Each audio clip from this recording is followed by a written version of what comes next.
Hello friends, আবারও প্রকাশিত হলো সেভেন পে কমিশন পুজোর আগে বড় উপহার। তো সেখানে কি বলা হয়েছে স্টেপ বাই স্টেপ দেখব।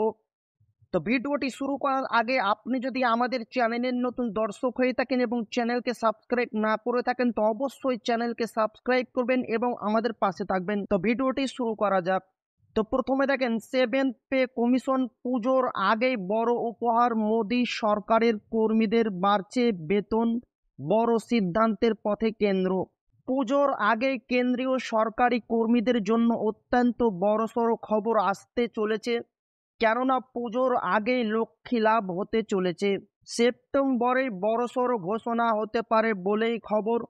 বর্তমানে কেন্দ্রীয় সরকারি কর্মীরা 50% হারে ডিএ, অবসরপ্রাপ্ত কর্মীরা 53% হারে ডিআর পাচ্ছেন।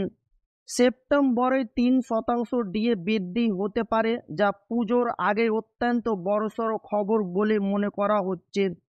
ইতিমধ্যে কেন্দ্রীয় সরকারি কর্মীরা 18 মাসের ডিএ এরিয়ার পাবেন না, এটি স্পষ্ট করেছে কেন্দ্র।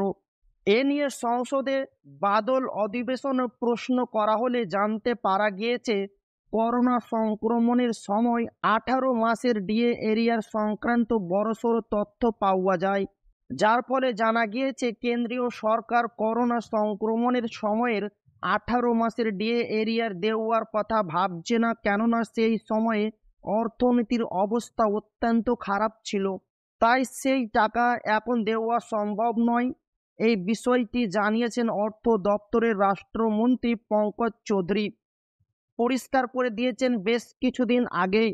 তিনি জানিয়েছিলেন কেন্দ্রীয় সরকারের পক্ষ থেকে সিদ্ধান্ত নেওয়া হয়েছে 1 জানুয়ারি 2020 থেকে 1 জানুয়ারি 2021 এই সময়ে করোনার জন্য 3বার ডিএ বৃদ্ধি পায়নি। সেই সময়ে অর্থনৈতিক অবস্থা মোটেই ভালো ছিল না, সেই কারণে বর্তমানে কেন্দ্রীয় সরকার সেই 18 মাসের ডিএ ডিআর এরিয়ার নিয়ে কিছুই ভাবনা চিন্তা করছে না।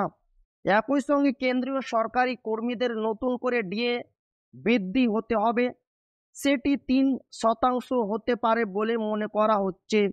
এই ঘোষণা সেপ্টেম্বরেই হতে পারে।